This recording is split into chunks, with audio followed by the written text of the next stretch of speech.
वचन, सत्य वचन, अमर वचन, जीवित वचन, दिव्य वचन, सत्य वचन, अमर वचन, जीवित वचन।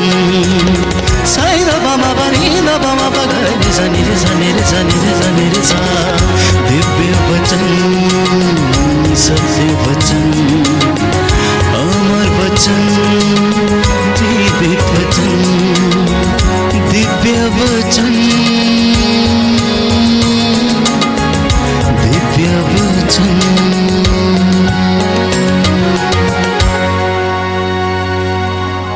प्यारे भाइयों और बहनों, वचन हमें बताता है, भजन संहिता में हम पढ़ते, मेरे मुख से बात निकल ही नहीं पाई थी कि तूने उसे पहले ही जान लिया।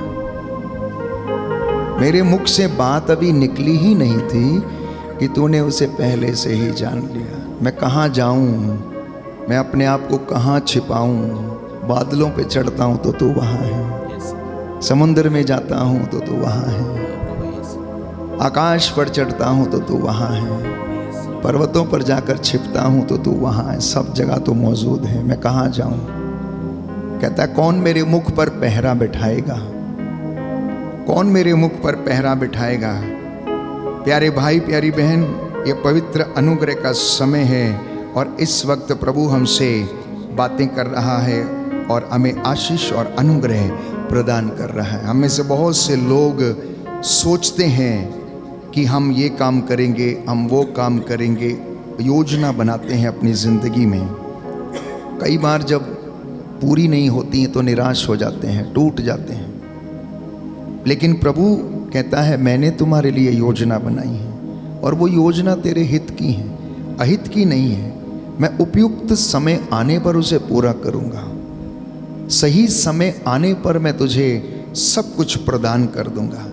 इसलिए आज के इस पवित्र दिन में हम कुछ बातों पर मनन चिंतन करेंगे जो प्रभु हमें सिखाना चाहता है प्यारे भाइयों और बहनों।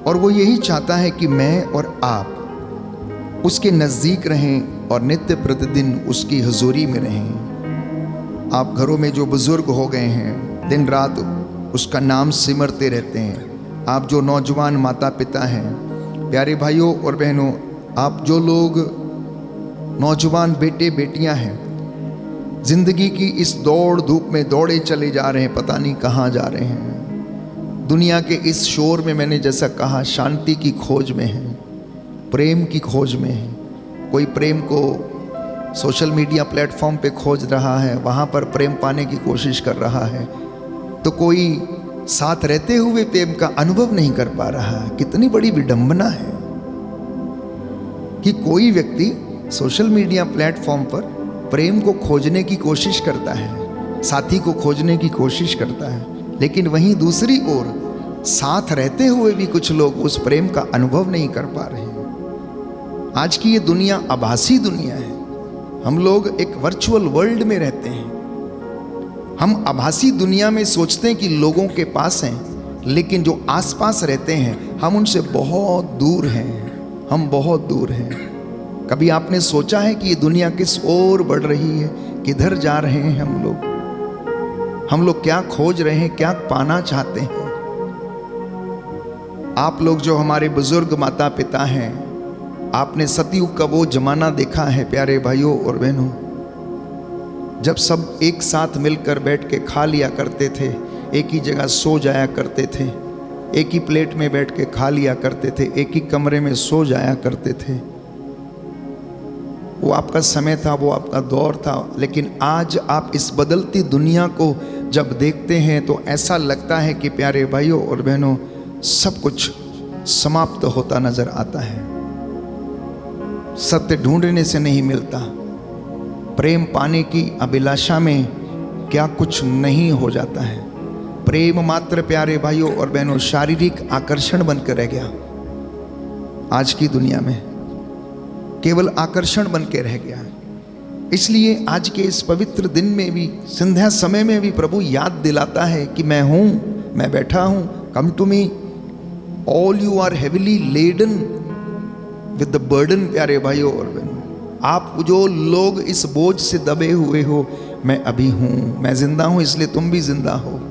वो जीवित परमेश्वर मेरी और आपकी अगुवाई करता, इसलिए वचन को सुनना पढ़ना अनिवार्य है।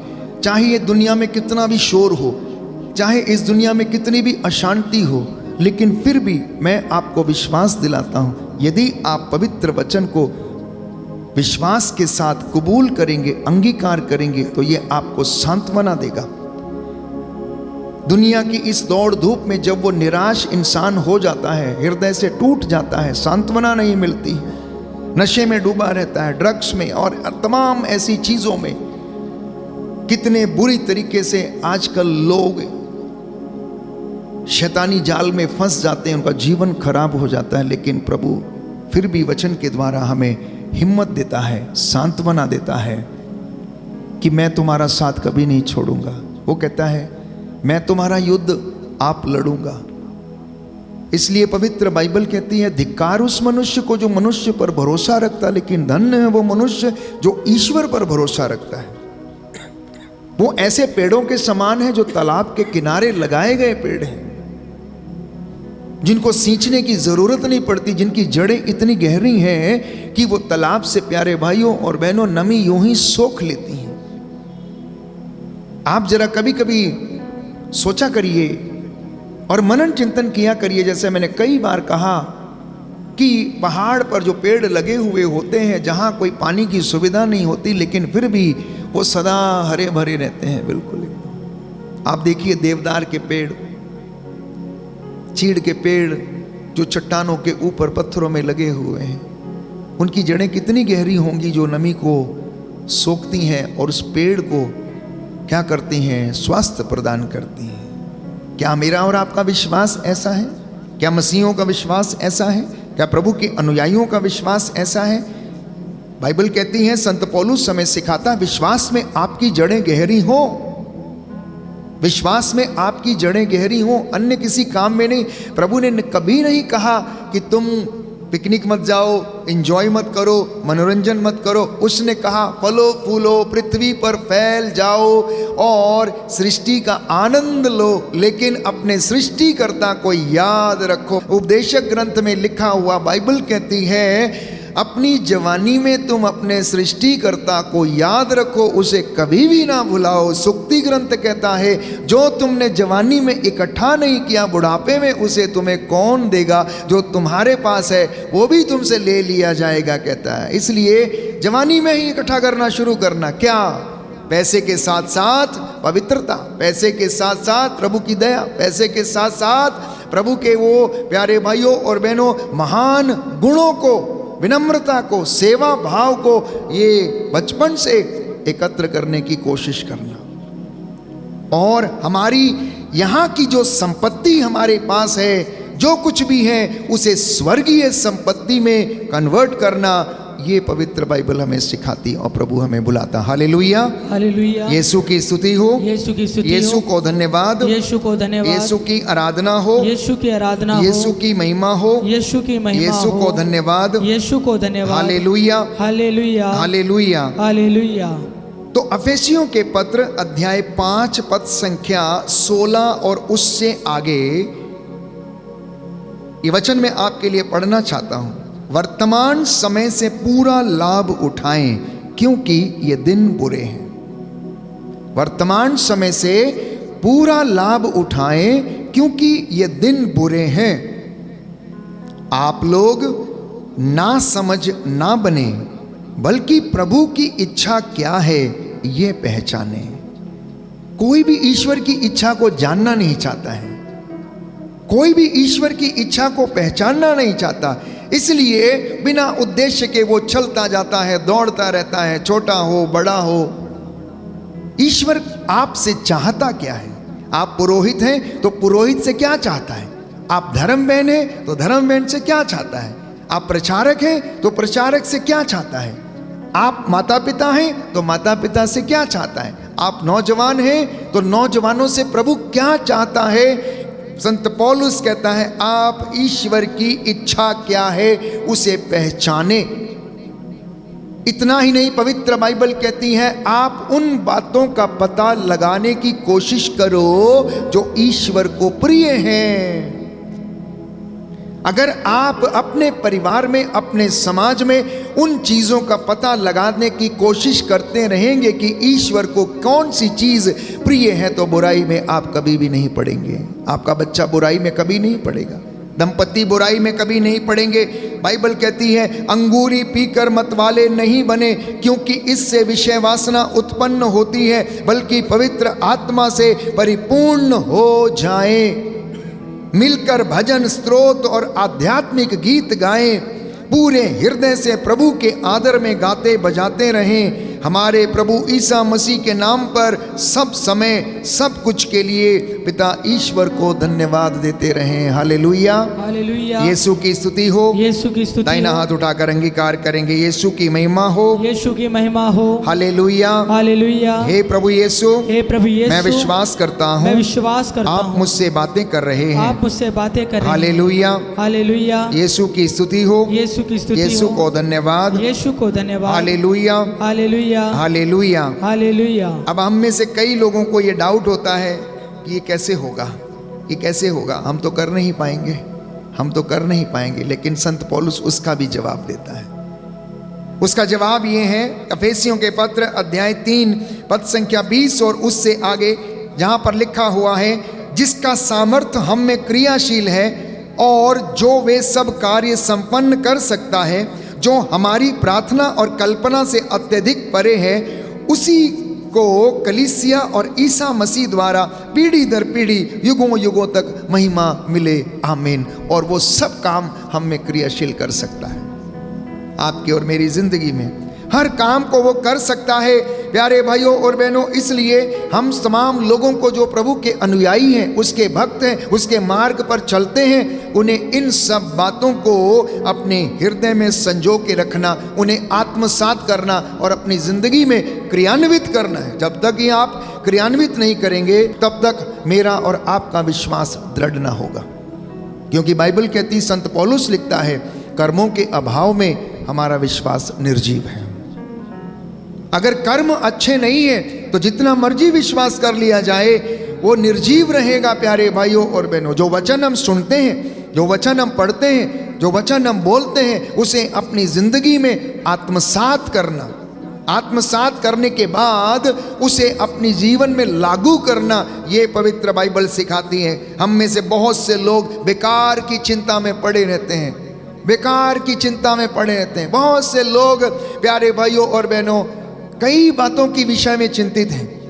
हो सकता है बच्चे, हो सकता है पड़ोसी, हो सकता है खेत खलियान, हो सकता है जमा पूंजी कि ये किसकी होगी, किसको दिया जाएगा। कभी कभी बुजुर्ग उससे अटैच्ड रहते हैं और अंतिम क्षणों तक उसी जमा पूंजी के पीछे चिंतित रहते हैं कि क्या होगा, कैसे होगा। बाइबल कहती, मैं वचन पढ़ना चाहता हूं आपके लिए इस विषय में।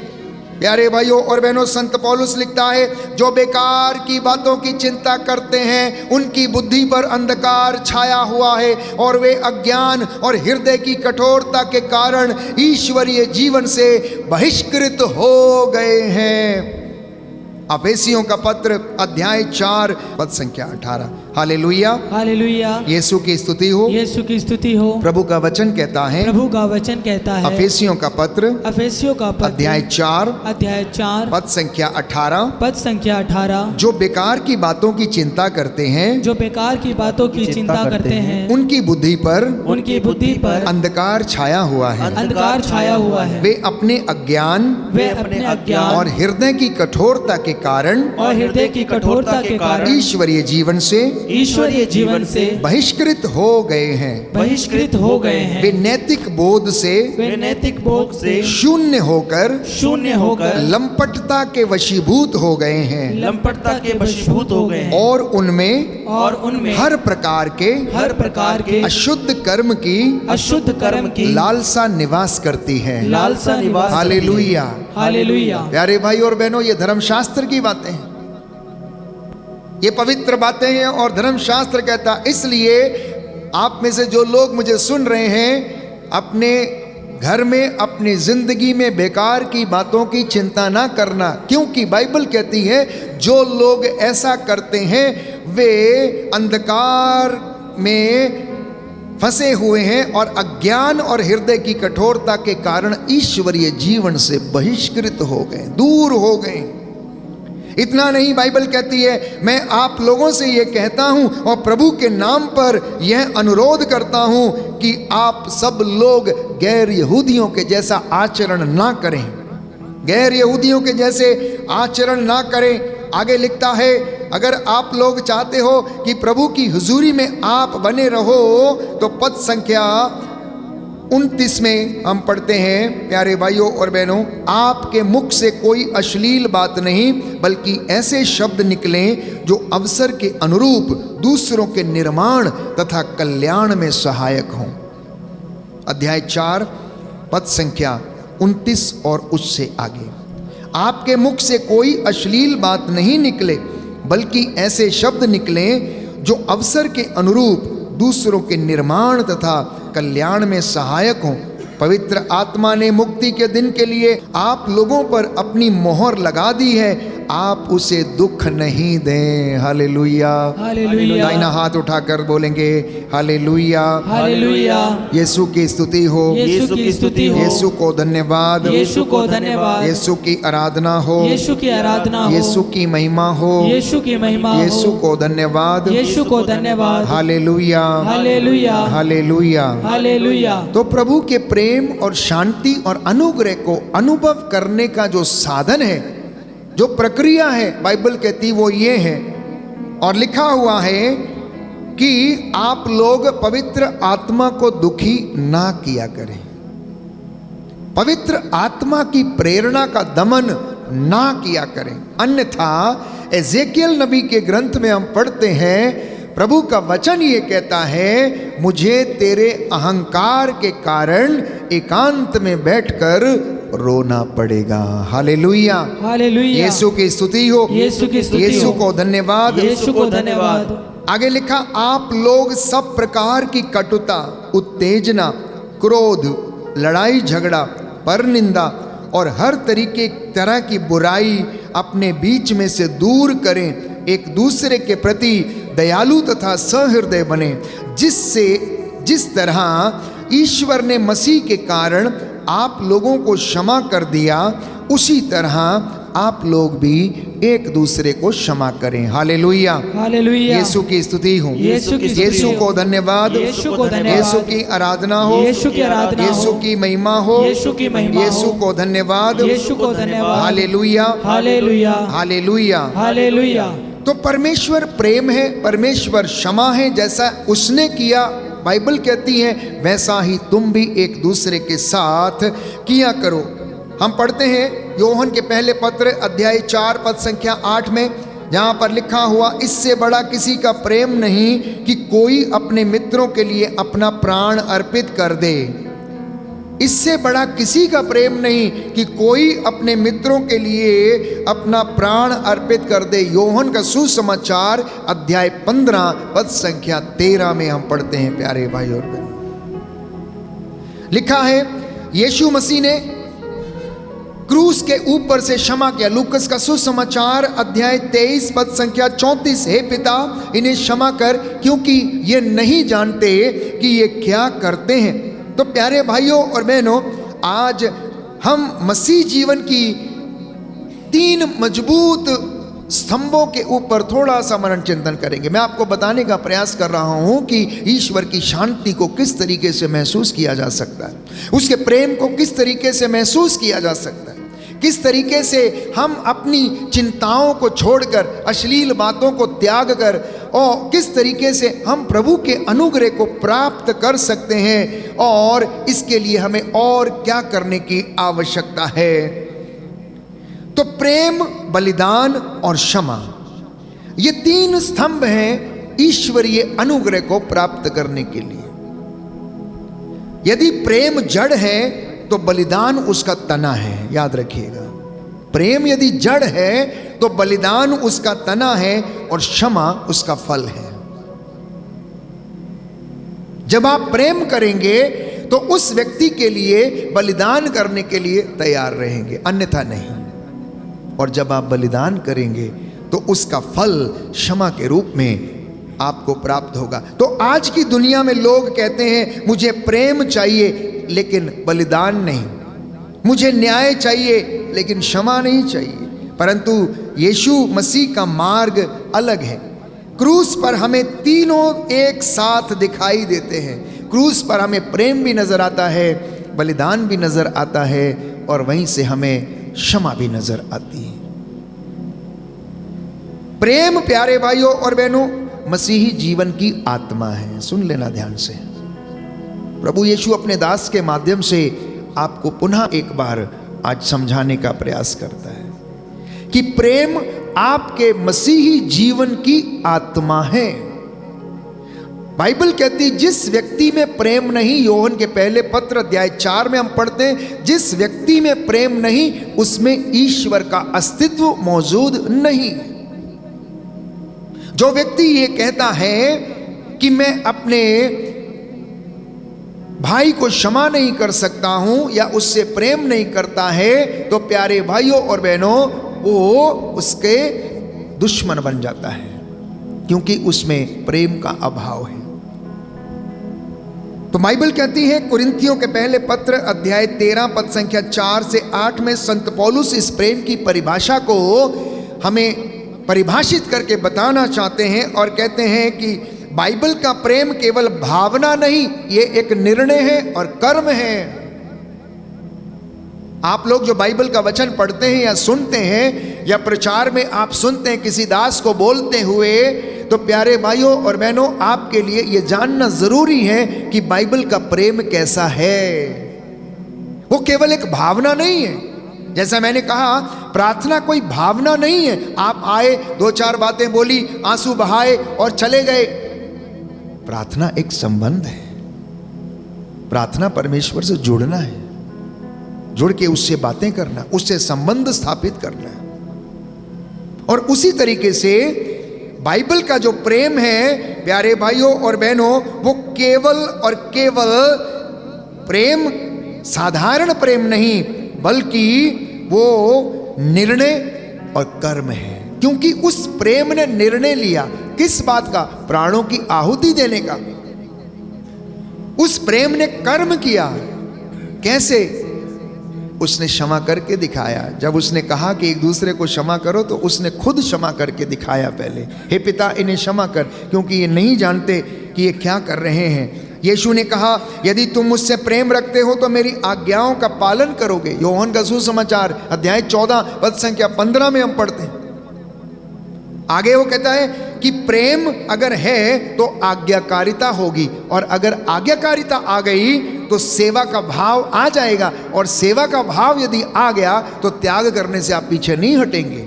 आप कुछ भी त्याग कर सकते हैं, किसी के लिए भी त्याग कर सकते हैं। वो सेवा का भाव हमारी जिंदगी में आना अनिवार्य है। ये प्रभु हमें आज के इस पवित्र दिन में सिखाना चाहता है। तो बाइबल का यह प्रेम निस्वार्थ प्रेम है।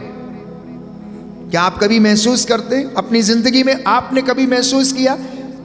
हो सकता है आपने केवल प्राप्त करना चाहा, कभी देना नहीं चाहा। आप में से बहुत से लोग केवल प्रेम पाने की इच्छा करते हैं, देने की इच्छा रखते नहीं है, और इसीलिए आपका रिश्ता टूटा हुआ है। इसीलिए पति पत्नी का संबंध टूटा हुआ है, क्योंकि आप उनसे अपने स्वार्थ के लिए प्रेम को पाने की अभिलाषा रखते हैं, लेकिन आपके अंदर त्याग की भावना नहीं है, और इसीलिए आप उस प्रेम से वंचित रहते हैं। लेकिन बाइबल का प्रेम ऐसा नहीं था। बाइबल का प्रेम त्याग भरा प्रेम है। बाइबल का प्रेम निर्णय लिया हुआ प्रेम है। बाइबल का प्रेम कर्म करने वाला प्रेम था। बाइबल का प्रेम आज्ञाकारिता वाला प्रेम था। इसलिए बाइबल कहती है योहन के सुसमाचार अध्याय 3 पद संख्या 16 में कि प्रभु ने, ईश्वर ने इस दुनिया से इतनी मोहब्बत की कि उसके लिए अपने इकलौते बेटे को कुर्बान कर दिया। उसके लिए उसने हमसे कुछ भी नहीं मांगा, कुछ भी नहीं मांगा प्यारे भाइयों और बहनों। तो प्रभु का ये प्रेम निस्वार्थ प्रेम, जिसे हम अंग्रेजी में आगपे कहते हैं, आगपे लव, क्योंकि परमेश्वर ने जगत को ऐसा प्रेम किया कि उसने अपने इकलौते बेटे को उसके लिए कुर्बान कर दिया। और रोमियो के पत्र अध्याय 5 पद संख्या 8 में प्रभु का वचन ये कहता, हम पापी ही थे जब मसीह हमारे लिए मर गए। हम पापी ही थे जब मसीह हमारे लिए मर गए और वो हमारे उद्धार के लिए मर गया। प्यारे भाइयों और बहनों, यह प्रेम योग्यता पर नहीं परंतु अनुग्रह पर आधारित है।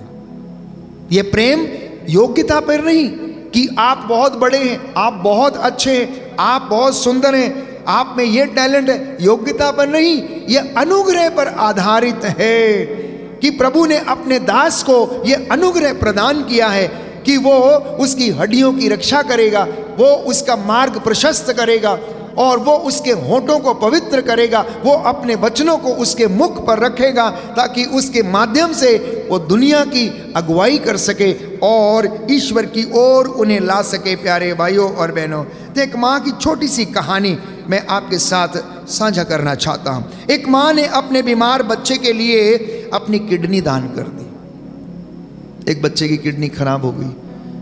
अब एक माँ के लिए इससे ज़्यादा और क्या हो सकता था। ढूंढने पर वो कहीं पर शरीर का अंग नहीं मिला तो उसने अपने खुद की किडनी को दान कर दिया। किसी ने पूछा, क्या आपको डर नहीं लगता? क्या आप एक किडनी पर रह लोगी? आपका क्या होगा? इन्फेक्शन हो जाएगा तो क्या होगा? कैसे काम करोगी? कैसे चलो फिरोगी? क्या करोगी? क्या ज़रूरी है तुम्हें किडनी देना? जाकर कहीं से खरीद लो, कहीं से लेकर। इस तरीके की तमाम बातें आज भी दुनिया में लोग दूसरों को, प्यारे भाइयों और बहनों, कमज़ोर करने के लिए देते रहते। लेकिन माँ का हौसला देखिए प्यारे भाइयों और बहनों। माँ ने कहा, माँ का प्रेम डर से बड़ा है। माँ का प्रेम डर से बड़ा है। अगर मैं अपने बच्चे से प्रेम ना करती तो शायद ये डर जो था प्रेम से बड़ा हो जाता। क्योंकि मैं इससे प्रेम करती हूँ तो इसलिए माँ का प्रेम जो है ये डर से बड़ा है। यही प्रेम हमें क्रूस पर दिखता है प्यारे भाइयों और बहनों। यीशु ने डर नहीं चुना बल्कि उसने प्रेम चुना। वो डरा नहीं। जब उसे धमकाया गया, जब उसे कोड़े लगाए गए, जब उसे धक्के दिए गए, जब उसे धमकाया गया, जब उसे धमकियां दी गईं, तो वो डरा नहीं प्यारे भाई और बहनों। वो डरा नहीं बल्कि उसने प्रेम का रास्ता चुन लिया और प्रेम के खातिर वो कुर्बान हो गया। मैंने कहा ना, अगर आपके मन में किसी के प्रति प्रेम है तो त्याग की भावना अवश्य उत्पन्न हो जाएगी।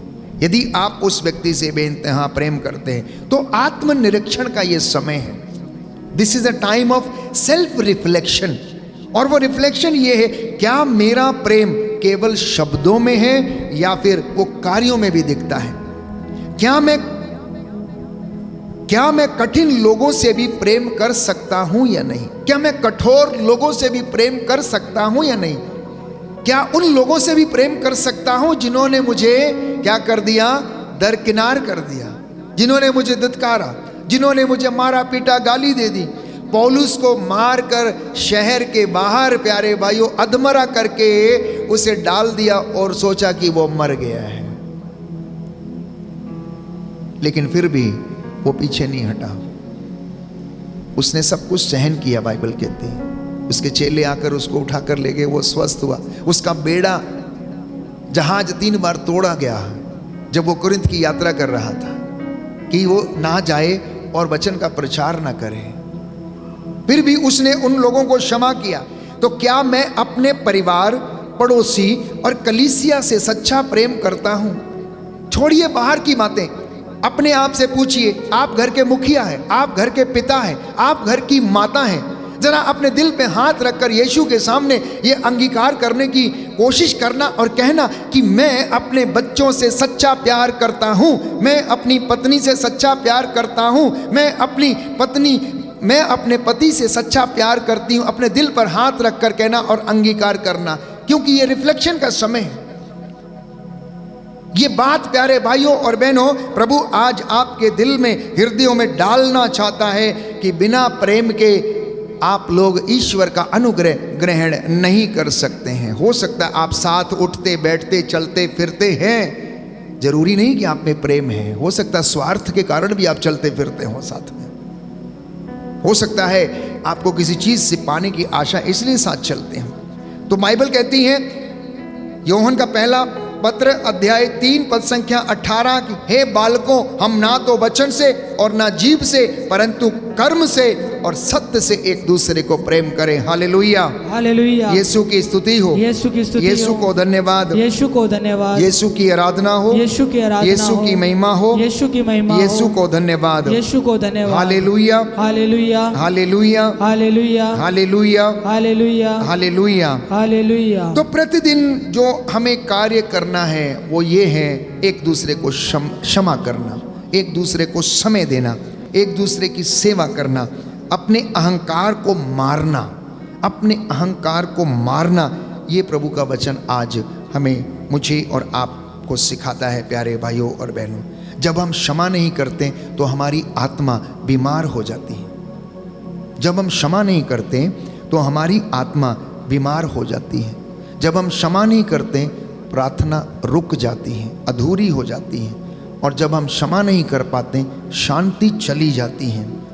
एक छोटी सी कहानी, 2 कैदी थे। एक बोला, मैं तो भाई बदला लूँगा बाहर निकल के, उसने मुझे यहाँ पहुँचाया इसलिए मैं छोड़ूंगा नहीं, उसे बर्बाद कर दूंगा। दूसरा बोला, नहीं भाई अब बहुत हो गया, मैं अपने मुद्दई को क्षमा कर दूंगा। दूसरा कहता है, नहीं भाई अब बहुत हो गया, मैं अपने मुद्दई को क्षमा कर दूंगा। पहला जेल में होते हुए भी गुलाम रहा, लेकिन दूसरा जेल में होते हुए भी स्वतंत्र हो गया। प्यारे भाई और बहनों, पहला जेल में रहते हुए भी गुलाम बनके, किस बात का गुलाम? बदले की भावना का गुलाम। और दूसरा व्यक्ति जेल में रहते हुए भी आजाद हो गया, स्वतंत्र हो गया। जब वो ये कहता है कि नहीं अब तो बहुत हो गया, मैं अपने मुद्दई को माफ कर दूंगा, तो क्षमा आपको मुक्त करती है, आजाद करती है, स्वतंत्र करती है। लेकिन क्रोध और बदला, अहंकार आपको गुलाम बनाए रखता है। आप में से जो लोग इस तरीके की बुराई के में फंसे हुए हैं, प्यारे भाइयों और बहनों, आज प्रभु चाहता है, बेटा आज़ाद होना चाहते हो, सबसे पहले तुम अपने अहंकार की गुलामी से आज़ाद हो। सबसे पहले बदले की भावना से आज़ाद हो जाओ। सबसे पहले अपनी इन बुराइयों से तुम आज़ाद हो जाओ, स्वतंत्र हो जाओ। अब कठिनाई ये है कि क्षमा हम कैसे करें, प्रेम हम कैसे करें। तो प्रभु हमें सिखाता है, प्यारे भाइयों और बहनों, तू अपने सताने वालों के लिए क्या कर? प्रार्थना कर। जो तुझे सताते हैं उनके लिए प्रार्थना कर। जो तुझ पर अत्याचार करते हैं उनके लिए प्रार्थना कर। तो प्रार्थना करना, अपने मुद्दई के लिए क्षमा मांगना, ये प्रभु का आज का संदेश है। यीशु ने, प्यारे भाइयों और बहनों, क्रूस से अपने शत्रुओं को क्षमा किया। इसलिए उस प्रेम को, उस क्षमा को, उस क्रूस की ओर देखकर, प्यारे भाइयों और बहनों, अपने शत्रुओं को भी क्षमा करना। क्षमा कोई कमजोरी नहीं, याद रखिएगा, क्षमा करना आत्मिक ताकत है। क्षमा करना कमजोरी नहीं, बल्कि क्षमा करना आत्मिक शक्ति है। काश ये बात सब लोग समझ जाएं और एक दूसरे को क्षमा कर दें, तो आत्मिक स्वतंत्रता में आप जीवन व्यतीत करेंगे, आत्मिक शक्ति से आप भरे हुए रहेंगे। इसलिए यीशु ने पेतरुस से कहा, मैं नहीं कहता 7 बार, बल्कि 70 गुना 7 बार। और कोई व्यक्ति यदि क्षमा कर लेता है तो ये उसकी आत्मिक ताकत बन जाती है, और यह ईश्वरीय प्रेम है जो आपकी ज़िंदगी में, प्यारे भाइयों और बहनों, प्रकट होने लगता है। तो मैंने कहा, जब तक हम क्षमा नहीं करते हम बीमार पड़े रहते हैं, आत्मा अधूरी हो जाती है, आत्मा खाली हो जाती है, सामर्थ्य चला जाता है, शांति चली जाती है, अनुग्रह चला जाता है, अभिषेक चला जाता है। हम एक दूसरे की संगति से दूर होने लगते हैं, अकेलापन महसूस होने लगता है, परिवार बिखरने लगता है, टूटने लगता है। अब आप कहेंगे नहीं, हमारी बर्दाश्त से बाहर है, तो बाइबल इसके विषय में कहती है, प्रभु का वचन संत पौलुस हमें सिखाता है, आप लोगों को कोई भी कष्ट या कोई भी प्रलोभन ऐसा नहीं दिया गया जो आपकी शक्ति से बाहर हो, जिसे आप सहन ना कर सके। आपको हर वो चीज़ उतनी मात्रा में दी गई है जितना आप सहन कर सकते हैं, कुछ भी ऐसा नहीं है। यीशु की पीड़ा बेइंतहा थी, उनका कष्ट, उनका दुख प्यारे भाइयों और बहनों इतना ज्यादा था, इतना ज्यादा था कि वो उसको सहन कर गए। इस दुनिया के पापों का बोझ वो अपने कंधों पर ढो रहे थे। उन्होंने उसी को चुना जिससे कि मैं और आप उसका अनुग्रह प्राप्त करें, आशीष प्राप्त करें। फिर से मैं एक बार दोहराना चाहता हूँ, प्रेम, बलिदान, त्याग प्यारे भाइयों और बहनों और क्षमा, ये हमारे मसीही जीवन के आधार स्तंभ हैं। प्रेम यदि जड़ है तो बलिदान उसका तना है, बलिदान यदि तना है तो क्षमा उसका फल है। तो जब प्रेम आता है आज्ञाकारिता भी आ जाती है और सेवा भाव उत्पन्न होने लगता है, और इसी के साथ इंसान त्याग करने लगता है। परमेश्वर प्रेम है, इसलिए उसका प्रेम प्यारे भाइयों और बहनों निर्णय और कर्म करने वाला प्रेम है। परमेश्वर ने निर्णय लिया कि ईसा मसीह अपना रक्त बहाए और सारी दुनिया के पापों के लिए प्रायश्चित करे। यीशु मसीह ने उस कर्म को किया, अर्थात उस क्रूस को उठाया, वो क्रूस के ऊपर लटका, वहाँ पर उसने अपने प्राणों को त्याग दिया, बलिदान कर दिया। जो उसने कहा वो उसने किया प्यारे भाइयों और बहनों। इसलिए मैंने कहा बाइबल का प्रेम कोई भावना नहीं है, बल्कि वो एक निर्णय है और वो कर्म है जो कि स्वयं प्रभु यीशु ने किया। इसलिए आज वही प्रभु मुझे और आपको भी सिखाना चाहता है कि मेरे बच्चों क्षमा कर दो, मेरे बच्चों आओ मेरे पास, मैं तुम्हें विश्राम दूंगा। शांति चाहते हो, अनुग्रह चाहते हो, मेरे पास आओ।